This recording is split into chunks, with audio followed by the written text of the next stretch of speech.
This is a true story from Derby in England, and it begins on a cold Friday night in 1981.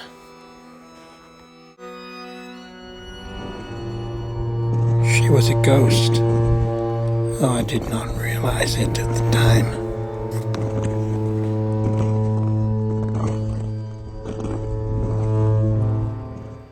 As a teenager, I got my first real job at Youngman Forklift Hire. Dot worked there too as a cleaning lady. She was certainly middle-aged, but she looked much older than her years. She was married to a drunken, violent man who apparently hit her.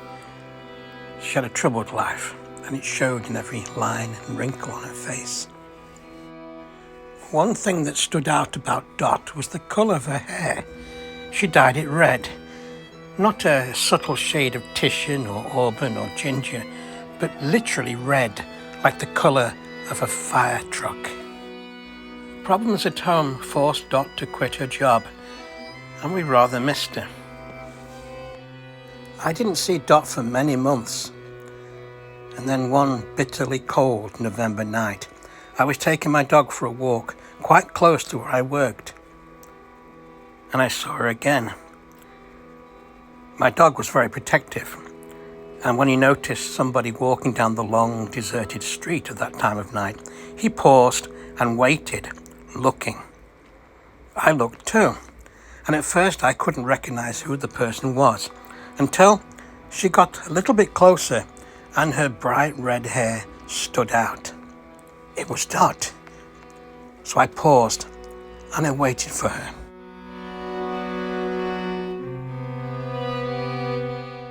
It was a horribly cold night, and I remember that I could feel the gusts of wind knifing through the thick coat and the layers of garments that I was wearing.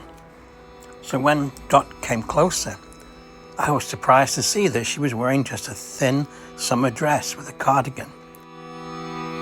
Her arms were folded across her chest. Her coin purse was tucked under the crook of her elbow. Her eyes were wide open, and I mean wide open, as if she'd been scared or startled to the extreme. I waited patiently until she came closer, and then when she had almost passed me by, I said, "Good evening, Dot." There wasn't a flicker of response from her, not a whisper, not a sound, not a glance. She kept walking. I thought that maybe she was intoxicated. Maybe she'd been drinking away her sorrows.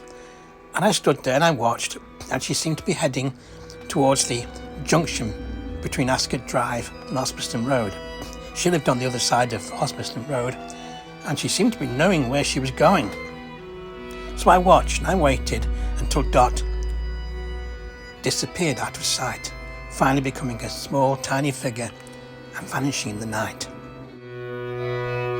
Well, I went to work after the weekend, and I saw Jerry Smith, the yard foreman. Jerry was a great friend of Dot. And I said to him, "Hey, Jerry, I saw Dot on Friday night." And he said very quickly, very directly, very bluntly, "No, you didn't." He spoke so quickly and so emphatically that I thought he was going to make a joke. But he wasn't feeling amused. In fact, he was angry. He thought I'd just made some kind of a smart-ass, cruel joke of my own. I asked him to explain, and finally he told me that I could not have seen Dot on Friday night because she'd died 3 months earlier. I asked him to explain further. He asked me, "Do you remember that wonderful summer-like day we had at the beginning of September?" I did remember it, for I'd taken my then girlfriend to Markeaton Park and had a wonderful day with her.